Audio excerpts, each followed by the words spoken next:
Hey everyone, John here, and welcome back to another episode of my series, Must-See Episodes, where I talk about great TV episodes that you should check out. And today we're taking a look at an episode of the early 1990s Nickelodeon horror anthology series, Are You Afraid of the Dark? As requested by, and I'm probably mispronouncing this name, Snooman08. I'll put a link to his channel below. So what can I say about this show? Well, I used to watch it every now and again when I was younger. And I say every now and again because, kind of like Invader Zim and Ren and Stimpy, this is a show that my mom really didn't want me to watch. But I still did sometimes anyway. But yeah, let me just say that she was right to, not let me watch it. Let's put it that way. Yeah. But despite the fact that the show did, sometimes scare me a little as a kid, I can't say it's a show now that's quite as scary looking back on as an adult. It's a little silly and dumb sometimes. But luckily, the episode that Snooman08 wanted me to review happens to be an episode that I would consider to be pretty great. And let's take a look at why. This is The Tale of the Shiny Red Bicycle. Actually, before I start to get into the plot, one thing I should say about this episode is that it actually kind of works better as a story that is meant to elicit a feeling of sadness from the viewer than one that is meant to elicit, fear from the viewer. But yeah, it does it very well, and I'll get into that. So yeah, let's get into the plot. Okay, so this episode starts off with the show's typical setup of a group of kids sitting around a campfire at night, getting ready to tell scary stories. And in this particular episode, this whole opening setup doesn't really, add much to the episode overall, to be totally honest. Okay, so our story starts off with two kids riding their bikes outside. This is Ricky and Mikey. They're two best friends.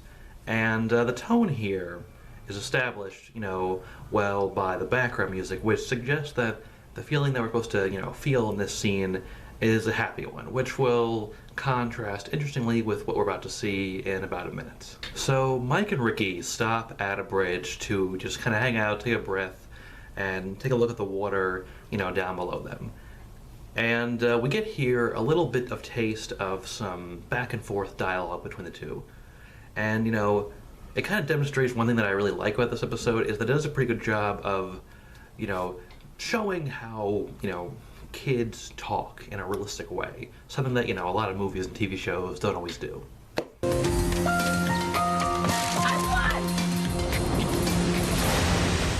teach you not to mess with the best. Yeah, like you weren't the luckiest guy in the world.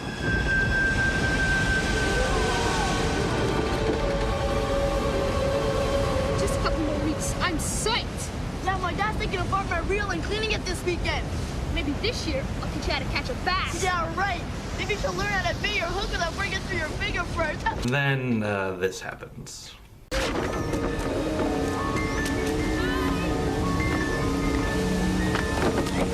got you! Hold on, Ricky! Hold on! You can!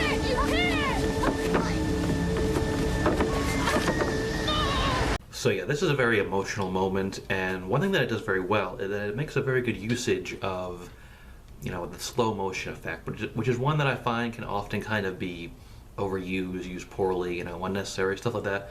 But here it works very well, and I think one thing that helps with that is that they don't really, they don't use it to drag out the moment too long. They drag it out a little to, over dramatize it, but they keep it short, so that's good. Oh yeah, by the way, that was all we just saw was actually a flashback/dream. So Mike, the kid who didn't fall into the water, has now woken up as a teenager, and this is apparently a recurring nightmare that he's been happening ever since that accident happened when they were kids.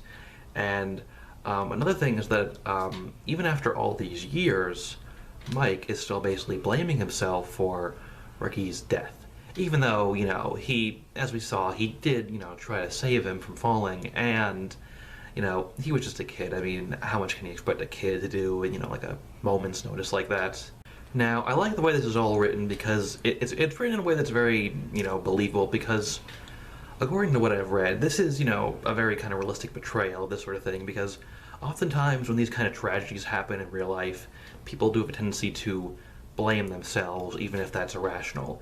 And it's just basically sort of a way for people to kind of make sense of the situation, and also kind of a way of trying to deny the inevitable acceptance of the fact that sometimes there are just things that are, out of your control, basically. Okay, so then what happens is, as Mike is going throughout his day, he starts seeing Ricky everywhere. And basically, this makes everything even worse for him. And, he really believes that, he is seeing Ricky, but of course, nobody believes him because, Ricky died. And, the actor here who plays Mike definitely does, a very good job at, portraying Mike's confusion and, the pain he's going through, the guilt. Bobby Kennedy was going to keep his brother's policies in check if he were to become president. However, after his assassination in 1963. Things kind of start to get worse and worse for Mike. Because it's kind of just this typical story where somebody is seeing something that doesn't make any sense, that would be supernatural, and everyone keeps denying him.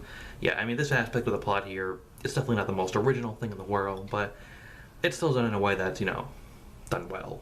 So yeah, I don't really want to get into too many more details with the plot here because, spoilers, but I will go into, say a few more things about it, but speak about it vaguely from here on out. Okay, so after a little while, Mike eventually figures out, what's really going on with this, and he figures out what he has to do to solve this problem. And from this point, the story definitely goes in a very interesting direction that I definitely didn't expect.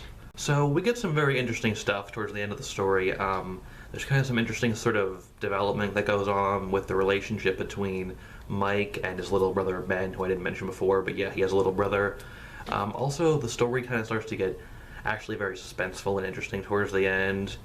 And, by the time it's over, it all wraps up in a way that just, wraps up all the loose ends and, left me personally feeling very satisfying. So, it was all very good.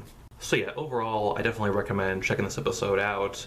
I'll put a link down below where you can watch it on YouTube. But between you and me, it might not be a, legal copy. It might be copyrighted. But you didn't hear that from me. Okay, so that's all I gotta say, and thanks for watching. Bye.